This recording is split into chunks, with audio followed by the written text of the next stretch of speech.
Hello, আমি Poulami. Welcome to Poulami's tutorial. আজকে আমরা ক্লাস 12-এর poem on killing a tree, যেটি অথর হচ্ছে জিভ প্যাটেল, সেটি পড়ব। তো অ্যাট ফার্স্ট আমরা জিভ প্যাটেল সম্পর্কে পড়ে নেব। কি বলছে যে 1940 is renowned Indian poet, play right and painter. In his poetry, Patel used syncopated rhythm. বলছে যে 1940 খ্রিস্টাব্দে জন্মগ্রহণ করা প্রখ্যাত প্রখ্যাত ভারতীয় কবি, নাট্যকার এবং পেইন্টার হলেন জিভ প্যাটেল। ইন হিজ পোয়েট্রি, তিনি তার কবিতায় প্যাটেল ইউজড সিনকোপ্যাটেড রিদম। প্যাটেল যে রিদমটা, যে ছন্দটা ইউজ করতেন সেটা হচ্ছে সিনকোপ্যাটেড ছন্দ। He brings the flavor of everyday speech in his poetry. সে তার যে লেখনী, সেই লেখনীর মধ্যে প্রাত্যহিক জীবনের যে কথাগুলি বা কথোপকথনগুলি, বক্তৃতাগুলি বা বক্তব্যগুলি, সেগুলিকে তিনি তার কবিতার মাধ্যমে ফিরিয়ে এনেছিলেন।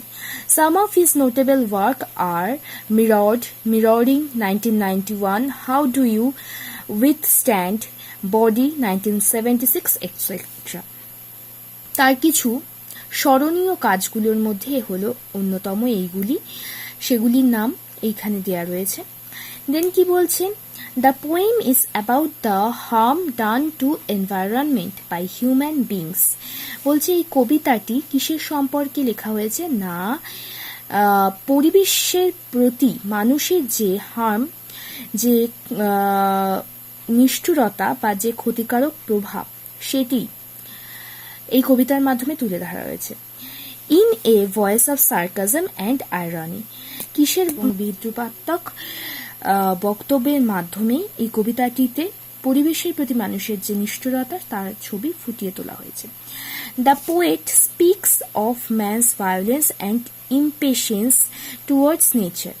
কবি এখানে মানুষের যে হিংস্রতা এবং অধৈর্যতা, সেটি প্রকৃতির প্রতি যে এই অধৈর্যতা এবং যে হিংস্রতা, সেটিকে তিনি তার কবিতার মাধ্যমে ফুটিয়ে তুলেছেন।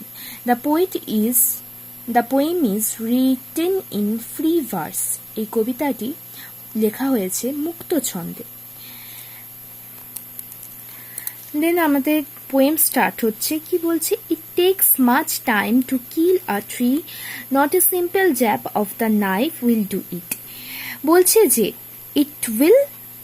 It takes much time to kill a tree, একটা গাছকে মারতে গেলে অনেক টাইম লাগে। Much time to kill a tree, অনেকটা টাইম লাগে। Not a sample jab of the knife, একটা ছুরির জ্যাব মানে হচ্ছে সামান্য, আর নাইফ মানে হচ্ছে ছুরি। একটা ছুরির সামান্য যে আঘাতে সে উইল ডু ইট, মানে তাকে মারা যায় না।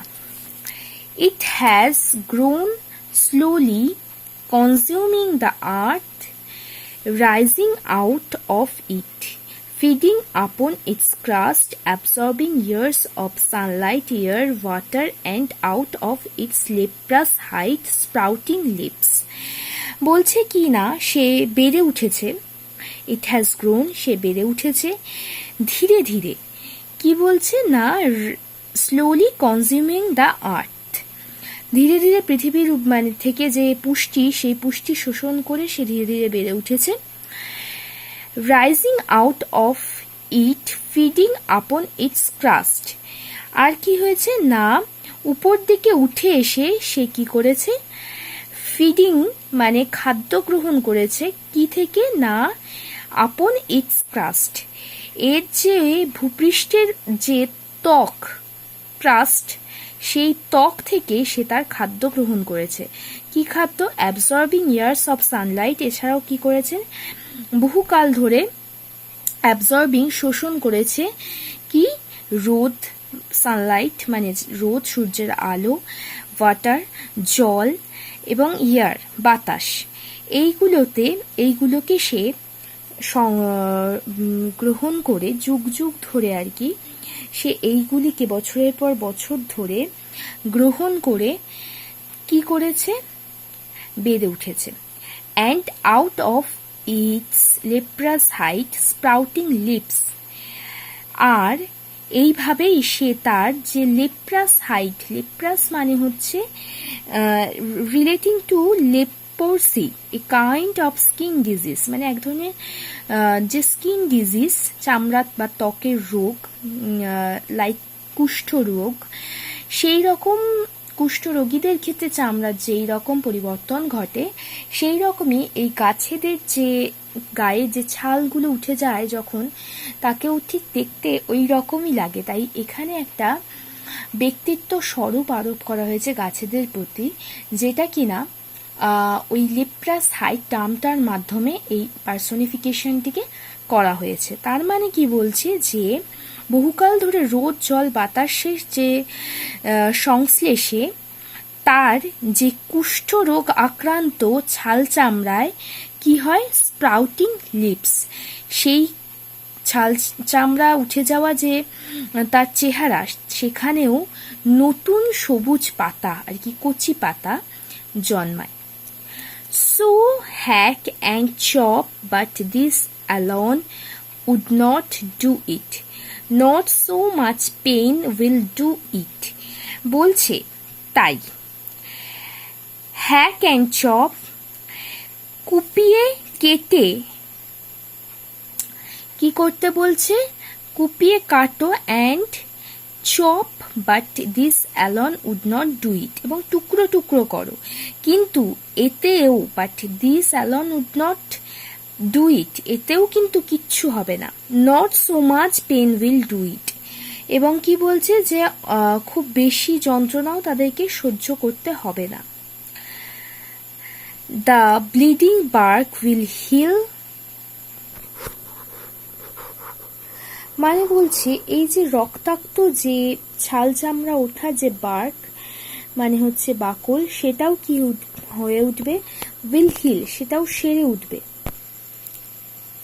And from close to the ground will rise curled green twigs, আর কি হবে না, যেটুকু আছে, and from close to the ground, আর যেটুকুনি অংশ মাটির কাছাকাছি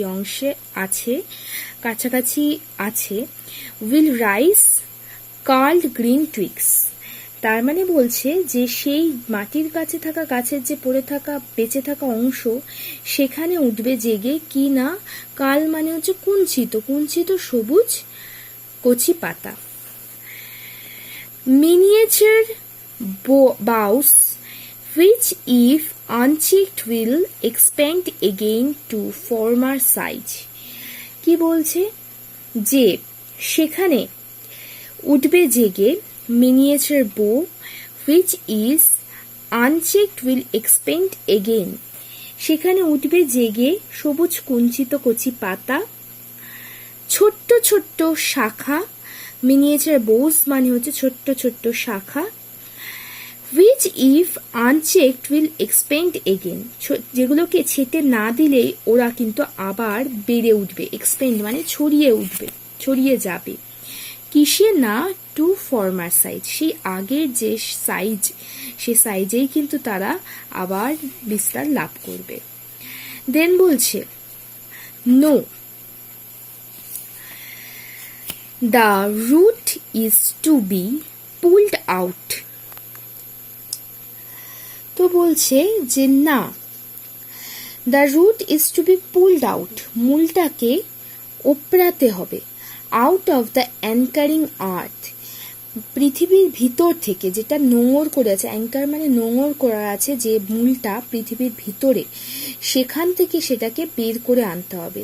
ইট is to be roped, tied and pulled out, snapped out or pulled out entirely, এবং সেটাকে করার জন্য কি করতে হবে, দড়ি দিয়ে বেঁধে এটাকে কি করতে হবে, it is to be roped মানে দড়ি দিয়ে বাঁধতে হবে, টাইট মানে খুব কষে, and pulled out, snapped out, এবার কি করতে হবে, দিতে হবে টান, এবং হিচড়ে টান দিতে হবে, অর পুলড আউট এন্টায়ারলি, আর কি করতে হবে, বা সম্পূর্ণরূপে সেটাকে এন্টায়ারলি মানে সম্পূর্ণরূপে তাকে একদম উৎপাটিত করে ফেলতে হবে, উপড়ে ফেলতে হবে।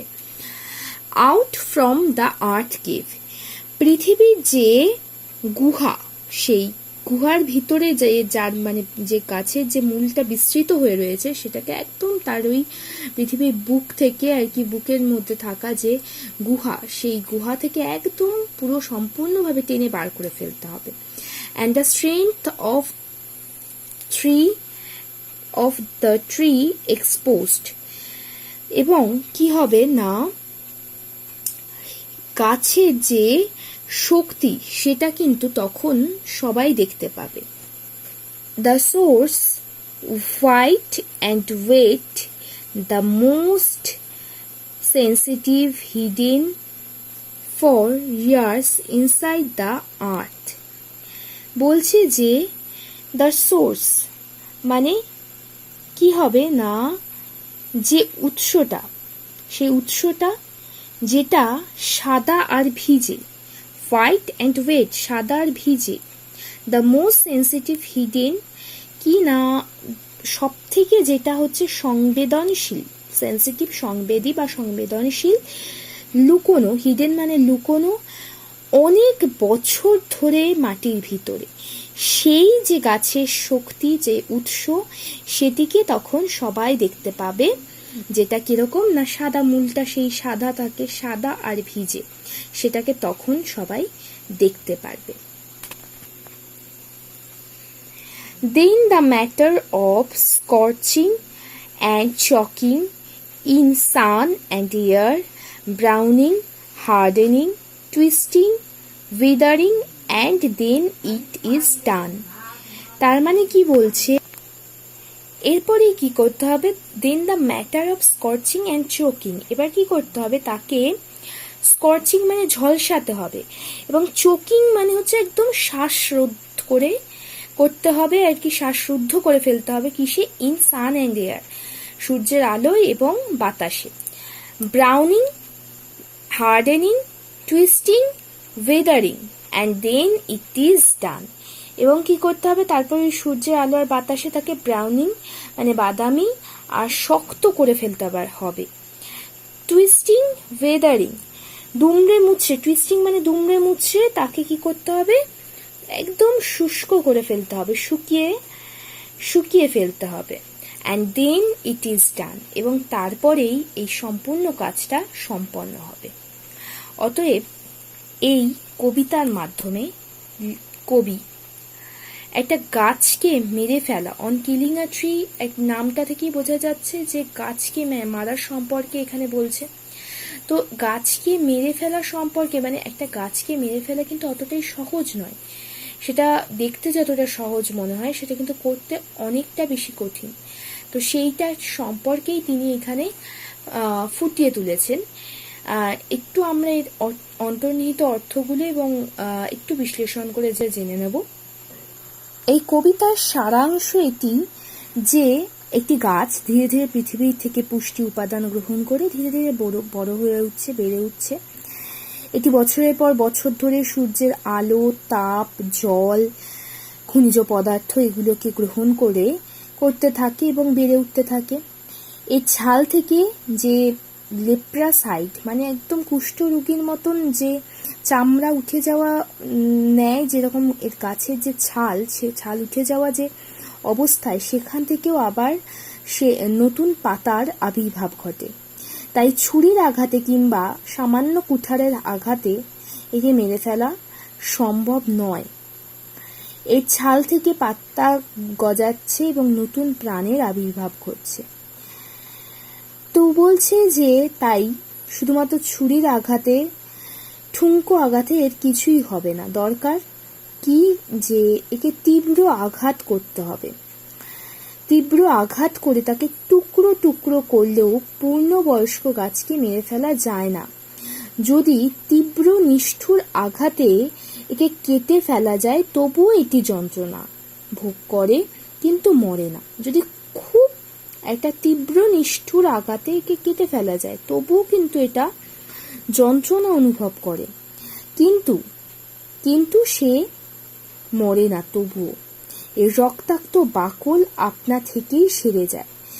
মানে গাছ যদি একজন পার্সন হয়, একজন মানুষ হয়, সেই অনুযায়ী যদি আমরা ভাবি, তাহলে তার গায়ে যে এই কুঠারের আঘাত বারবার হানা হয় বা ছুরির আঘাত, তাতে কিন্তু তারও রক্তক্ষরণ হয়।